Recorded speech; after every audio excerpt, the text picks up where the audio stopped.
สวัสดีครับ ถ้าคุณกำลังใช้งาน Proxmox VE แล้วมีหลายโนด หลายคลัสเตอร์ และเริ่มรู้สึกว่าการจัดการ VM มันยุ่งยากขึ้นเรื่อยๆ วันนี้ผมจะพาคุณไปรู้จักกับ ProxCenter เครื่องมือที่ช่วยให้คุณสามารถบริหารจัดการทุกอย่างได้จากหน้าจอเดียว ไม่ว่าจะเป็น Nodes Virtual Machines VM Containers และ Storage ทั้งหมดถูกรวมอยู่ใน Inventory เดียวทำให้คุณมองเห็นภาพรวมของระบบได้ง่ายและจัดการได้สะดวกมากขึ้นและในคลิปนี้ผมจะพาคุณไปดูเดโมการใช้งานจริงตั้งแต่การเลือก Resource ไปจนถึงการสร้าง VM บน Proxmox VE ผ่าน ProxCenter เพื่อให้คุณเห็นภาพการทำงานจริงแบบชัดๆว่า ProxCenter ช่วยให้การสร้างและจัดการ VM ง่ายขึ้นแค่ไหนถ้าพร้อมแล้วไปเริ่มกันเลยครับ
สรุปนะครับ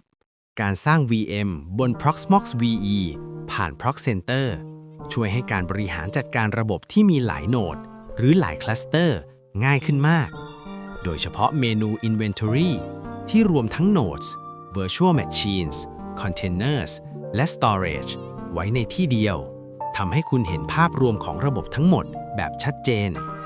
ไม่ว่าจะเป็นการ deploy VM ใหม่ หรือการบริหาร Resource ต่างๆ ก็สามารถทำได้สะดวก รวดเร็ว และมีประสิทธิภาพมากขึ้น ถ้าคลิปนี้มีประโยชน์ อย่าลืมกดไลค์กด Subscribe เพื่อไม่พลาดคลิปใหม่ๆ เกี่ยวกับ Proxmox และเทคโนโลยี Virtualization และถ้ามีคำถาม หรืออยากให้ทำคลิปเรื่องไหนเพิ่มเติม คอมเมนต์ไว้ด้านล่างได้เลยครับ แล้วเจอกันในคลิปหน้าครับ